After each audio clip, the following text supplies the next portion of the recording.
여러분 안녕하세요. 해커스 학원 종론 캠퍼스에서 토익 일시를 맡고 있는 비키쌤입니다. 여러분 오늘 토익 시험 어떻게 보셨어요? 잘 보셨나요? 네, 오늘 11월 9일 날씨도 굉장히 좋고요. 너무 덥지도 않고 춥지도 않고 아직 한파 전이라서 모두들 편안한 마음으로 시험 좀 보셨으리라 예상이 됩니다.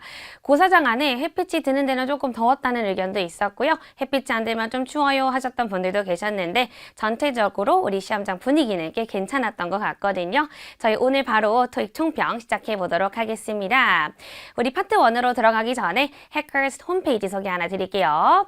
hackers.co.kr 들어가 주시면은 오늘 토익 시험에 대한 추가적인 자료들, 여러분들 학습 자료들 어떻게 조금 더 공부하면 좋겠는지에 대한 정말 많은 자료들 준비되어 있으니까요. 한 번씩 들어가 보시는 거 추천드리도록 하겠습니다. 일단 난이도 먼저 좀 소개를 드리도록 할게요. 우리 파트 1은 제가 난이도를 중하 이렇게 잡았는데 제가 난이도를 잡는 기준점을 좀 설명을 드릴게요. 첫 번째로는 정답을 예상할 수 있었느냐, 즉 사진을 미리 보고요. 어떤 선지가 나올지를 예상 가능했느냐. 두 번째, 사진이 잘 보였느냐, 너무나 많은 자잘한 사물들이 있진 않았는지 사진의 명확도에서 저는 난이도를 좀 측정하고 있고요. 마지막으로 보시면 인물 사진의 비중이 얼마나 있었느냐로 보통 난이도를 나누게 됩니다. 인물 사진이 많게 되면 난이도가 조금 더 낮은 편에 속하게 되거든요. 그래서 전체적인 Part 1 난이도는 중하 정도였다로 마무리해 볼 거고 Part 3 같은 경우에는 중 정도로 머무르고 있습니다. 제가 나누는 기준은요. 첫 번째, 스키밍 난이도가 어땠는지.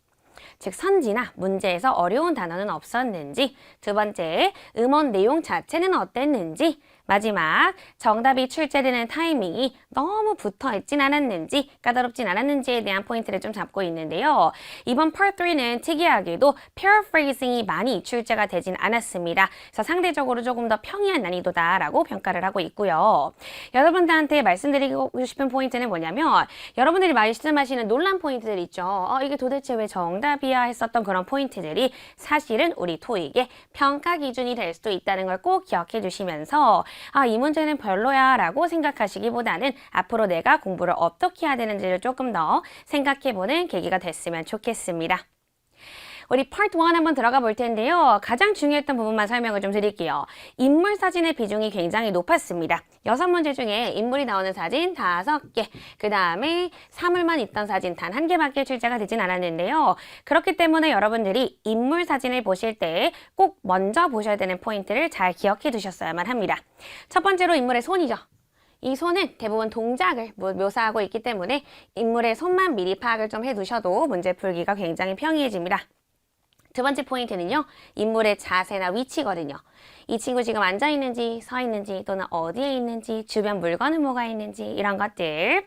마지막 인물의 겉모습인데요. 특이한 것들 있죠. 특이하다는 말이 뭐냐면 우리 막 셔츠 이런 것들 있죠. 제가 지금 입고 있는 거잖아요. 이런 것들 얘기하는 것이 아니라 액세서리류들 있죠. 굳이 안 해도 되는 것들. 안경이라든지 목걸이 또는 뭐 특이한 팔찌, 시계 이런 것들을 이야기하는 겁니다. 그럼 문제 한번 보도록 할게요. 저희가 봤던 사진들 중에 좀 익숙할 것 같은데 이 친구는 지금 더블 글라스를 가지고 있죠. 일단 첫 번째로 인물 사진이랑 주요 사물에 대한 문제가 나왔습니다. 출제 포인트는 역시나 똑같았거든요. 인물의 손을 보거나 자세의 장소를 미리 파악을 했다면 충분히 맞춰가실 수 있는 문제로 출제가 되었습니다. 어휘 표현 같은 경우에는 제가 항상 수업 시간에 강조하던 표현들이 있었거든요. 손이 닿고 있으면 전부 다 정답이 되는 표현들 중에 하나가 출제가 되었고요. 비슷한 어휘로는 우리 grabbing 이런 것들 꼭 기억해 주셔야 된다는 거. 두 번째는 우리 조립하는 표현이 좀 나왔어요.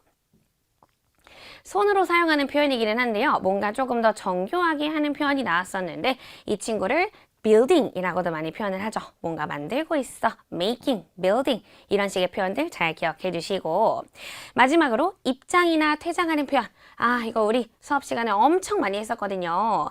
인물이 안에 들어가거나 바깥으로 나오는 상황 이런 것들 얘기할 때는 보통 leaving 이렇게 많이 표현을 하죠. 퇴장할 때. 이 친구 문제 푸실 때 가장 중요한 포인트는요. door입니다. 인물이 입장이나 퇴장을 하려면 문이 있어야 되거든요. 문이 있지 않으면 들어가는지 나오는지를 알기가 좀 애매합니다. 그래서 항상 문 정도 체크해 주시면 좋겠고요. 우리 사진을 보실 때 꼭 사람의 손 먼저 보시는 거, 그 다음에 자세, 특이한 겉모습 체크하시는 거 절대 잊지 마세요. 두 번째 문제 한번 볼게요. 두 번째 포인트, 우리 인물 사진이랑 풍경이었습니다. 풍경. 이게 어떤 문제가 좀 나왔었냐면요. 공사장 느낌의 이제 풍경이 좀 출제가 됐는데, 공사장 하면 여러분들이 좀 어렵게 느끼십니다. 단어가, 그쵸. 사물 단어가 좀 어려울 때가 많은데요. 여기서도 출제 포인트, 다시 사람의 자세, 손이 가장 중요하게 나왔고요. 공사장 풍경이라는 게 가미가 되어 있었기 때문에 자주 볼 수 있는 주요 사물도 또한 출제가 되었다 알 수 있었습니다. 여러분들이 앞으로 조금 암기하셨으면 좋겠는 표현들을 좀 찝어드리자면요. 첫 번째로 그림자 관련 표현. 이 친구들 Part 1에서 정말 중요하죠. 예외 단어이기도 하기 때문에 우리 그림자 관련 표현을 많이 배우고 있죠. 비슷한 느낌으로 전시하다 이런 표현들 꼭 머리에 가지고 계셔야 됩니다. 두 번째 포인트, 우리 장소, 그쵸? 장소의 특성이 있었기 때문에 공사자 관련 명사 위주의 어휘들 좀 익혀두시면 좋았을 것 같습니다. 이 친구 사진 봐도요, 우리 딱 유추해 볼 수 있는 게 있었죠? 이런 것들 꼭 기억해 주시고, 마지막 자세 관련한 거.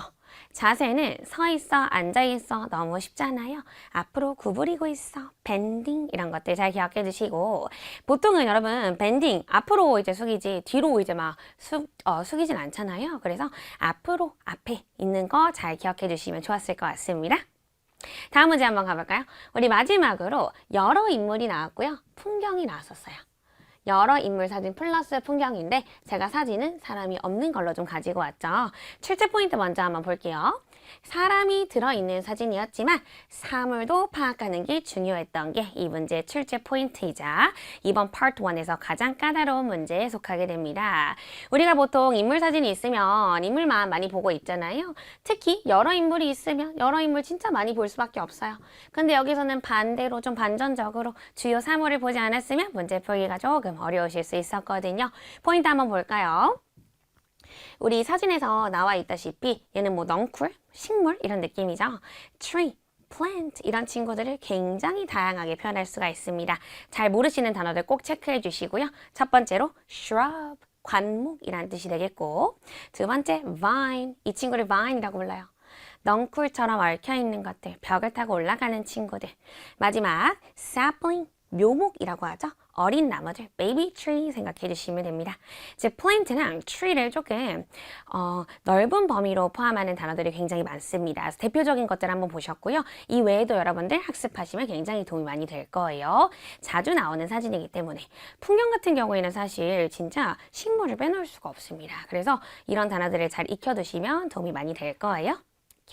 우리 Part 3로 한번 넘어가 볼게요. Part 3 이번 시험에서 가장 주력이었던 문제들은요. 화자의 직업을 추론하는 문제가 정말 많이 출제가 되었습니다. 직업뿐만 아니라 이 화자가 어떤 산업군에서 일하고 있어. 직업을 딱 물어보는 문제도 굉장히 많았지만요. 이 사람 어떤 산업군에 종사하는 사람이야? 이런 문제도 많이 나왔거든요.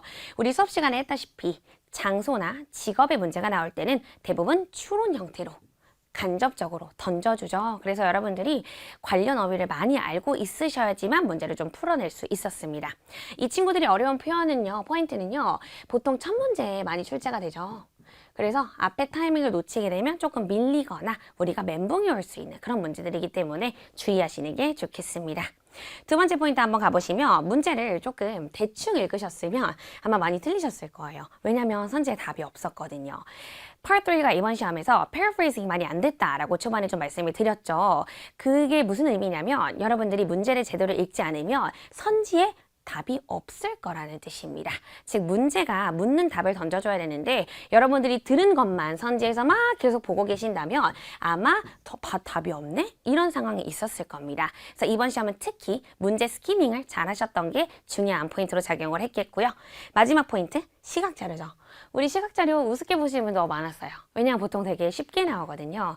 시각자료는 좀 국룰이라는 게 존재를 했었는데 요즘에 많이 변화하고 있습니다.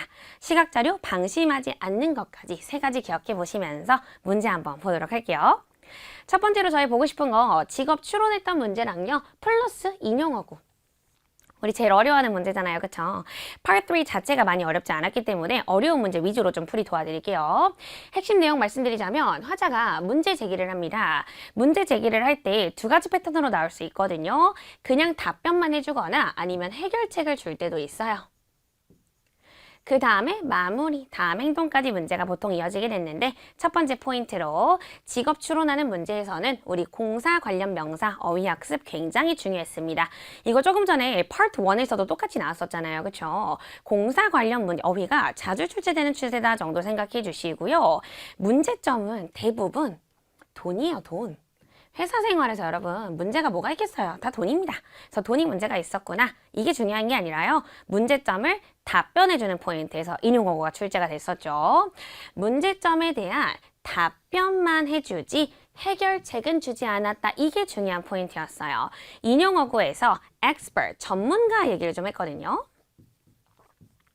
전문가라는 말이 나왔을 때 앞서 화자가 언급했었던 돈에 대한 문제점이 절대 해결책으로 작용하지 않았고요. 그냥 문제점에 대한 리액션만 해줬다라고 보시는 게 가장 중요했던 문제였습니다. 그래서 이 인용어구는요. 딱 두 가지만 걸러내셨으면 문제 풀 수 있었을 겁니다. 화자의 문제점에 대해서 답변만 해주는 거야? 아니면 해결책을 제시했던 거야? 이렇게 두 가지로 보실 수 있었다는 거 꼭 기억해 주시고 다음 문제로 한번 넘어가 볼게요. 다음 문제 포인트 또다시 직업 추론 나왔죠. 그 다음에 이번에는 제안으로 넘어갔던 질문 한번 보겠습니다. 첫 번째로 내용은요. 용건 얘기합니다. 용건 얘기하다가 걱정거리 즉 문제점으로 다시 넘어가게 됐고요. 그 마지막에 다음 행동 패턴이 되게 비슷하죠. 문제 조금만 더 깊게 볼게요. 직업 추론 가장 어려운 문제였어요. 농경 관련 어휘가 중요했습니다. 조금 전에는 우리 공사 관련 어휘, 이번에는 농경 관련 어휘였는데요. 특히 농경에서도 물 주는 얘기 있죠. 물은 영어로 너무 쉬워요. 그쵸? 그러니까 조금 더 어려운 어휘로 하나 나왔었고 hydration 이런 말들도 중요합니다. 예, 수분이란 뜻이죠. 두 번째, sprinkling, sprinkle 위에 이렇게 뿌린다는 뜻입니다. 아, 물을 좀 주는 표현들로 hydration, sprinkling 이런 말들 많이 쓰이는구나 기억해 주시고요. 두 번째 포인트, 얘도 역시나 돈이 문제였어요. 그 다음에 답변해 주고요. 제안 상황에서 이번에 굉장히 중요 포인트가 하나 나왔는데 직접 보여주는 것과 다른 매체로 대체하는 것은 완전히 다른 겁니다. 내가 직접 해볼게 이런 것들은 현장에서 보여준다는 뜻이고요. 내가 다른 매체로 뭐 우리 요즘 쓰는 매체들 많죠. 뭐 유튜브 이런 것들 그런 것들로 대체할 거야 라는 건 완벽하게 다른 제안 사항이라는 거를 꼭 구분하셨던 게 중요한 포인트로 좀 작용을 했었습니다. 다음 문제 한번 볼까요? 우리 이번에도 인용어구입니다. 어려운 것만 가져왔어요. 인용어구 플러스 우리 아까 끝까지 문제 읽기, 끝까지 듣기 굉장히 중요했었는데요. 핵심 내용 좀 찝어드리자면 small talk으로 시작을 합니다. 내가 잡지에서, 매거진에서 광고를 조금 봤어. 그러면서 이제 배고픈 얘기로 시작을 해요. 막 배고픈 얘기하면서 제안으로 자연스럽게 넘어가게 됩니다. 근데 제안에 대한 답변을 좀 해줘야 되잖아요. 그 답변이 돈에 대한 걱정거리로 이어지게 됐었는데 여기서도 인용어구가 출제가 되게 됩니다. 아까는 여러분 인용어구 문제가 돈 문제에 대한 답변으로만 좀 작용을 했었죠. 이번에는 직접적으로 해결을 해주는 어투로 인용어구가 나왔어요. 돈이 문제인데 뭐라고 얘기를 해줬냐면 야 괜찮아. 세일 곧 돌아와. 블랙 프라이데이 돌아와. 막 이런 느낌이 있죠. 그런 것들 때문에 괜찮아. 걱정하지 마. 해결책까지 줬다라는 인용어구로 볼 수가 있었어요. 그러고 난 다음에 방심하면 안 됐던 포인트 추가 정보가 좀 등장을 하게 됐었습니다. 추가 정보는 대부분 여러분 in addition also, in fact 이렇게 강조하는 말들, 덧붙이는 말들로 많이 시작이 되거든요. 그래서 대화를 여기까지 풀었다고 해서 즉 문제점이 해결이 됐다고 해서 절대 귀를 닫아주시면 안 되고요. in addition, in fact, also 이런 단어들로 시작하게 된다면 끝까지 긴장을 늦추지 않고 들어주시는 게 중요했던 출제 포인트가 되겠습니다. 마지막 질문 한번 볼까요? 우리 시각 자료 한번 다뤄볼 텐데 점수 잡는 Hackers.